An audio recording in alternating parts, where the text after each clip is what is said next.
রাজধানীতে মশার উপদ্রব নিয়ন্ত্রণে প্রতিদিন ৩ বার মশক নিধন কার্যক্রম পরিচালনার সিদ্ধান্ত নিয়েছে ঢাকা উত্তর সিটি কর্পোরেশন ডিএনসিসি। একই সঙ্গে মশক নিধন কার্যক্রমকে আরও জোরদার করতে বিশেষ কুইক রেসপন্স টিম কিউআরটি গঠন করা হয়েছে। মঙ্গলবার ঢাকা উত্তর সিটি কর্পোরেশনের মুখপাত্র মোহাম্মদ জোবায়ের হোসেন এ তথ্য জানান। তিনি বলেন, ডিএনসিসির প্রশাসক হিসেবে মোহাম্মদ শফিকুল ইসলাম খান দায়িত্ব নেয়ার পর থেকেই মশা নিধন কার্যক্রম সর্বোচ্চ অগ্রাধিকার দিয়েছেন। মশা নিধনে সমন্বিত উদ্যোগ গ্রহণ করেছেন তিনি। আরও বলেন, প্রশাসকের নির্দেশনায় নগর জুড়ে মশা নিয়ন্ত্রণ কার্যক্রম নতুনভাবে সাজানো হয়েছে। মঙ্গলবার থেকে মশা মারার ওষুধ প্রয়োগের নতুন কর্মসূচি কার্যকর হচ্ছে।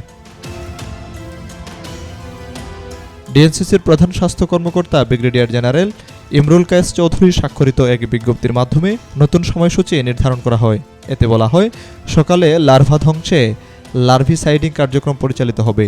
বিকেল ও সন্ধ্যার পাশাপাশি মশার উড়াল ও স্বয়ংক্রিয়তার সময় অঞ্চলভেদে রাতে ফগিং কার্যক্রমও চালানো হবে। ফলে এলাকাভেদে দিনে ৩ বার মশক নিধন কার্যক্রম পরিচালিত হবে। সাপ্তাহিক ছুটির দিনেও চলবে এ কার্যক্রম।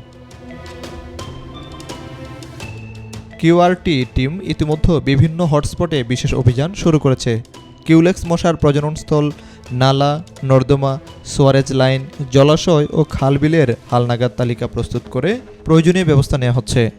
মাঠ পর্যায়ে টিমগুলোর কার্যক্রম সরেজমিনে তদারকির নির্দেশ দেওয়া হয়েছে সংশ্লিষ্ট স্বাস্থ্য কর্মকর্তাদের।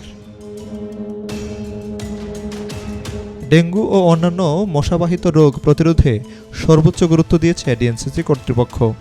নির্ধারিত সময়সূচি অনুযায়ী সব মশক নিধন কর্মীদের উপস্থিতি ও কার্যক্রম নিশ্চিত করতে প্রয়োজনীয় নির্দেশনা দেওয়া হয়েছে। একই সঙ্গে নিজ নিজ বাসাবাড়ি, ছাদ, বারান্দা, সামনে পেছনে ও আশেপাশে পরিষ্কার পরিচ্ছন্নতা বজায় রাখার নির্দেশও দেওয়া হয়েছে রাজধানীবাসীদের।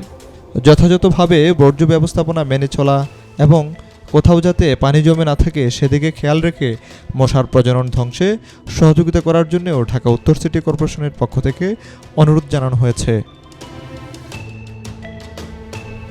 Desk report, B News 24।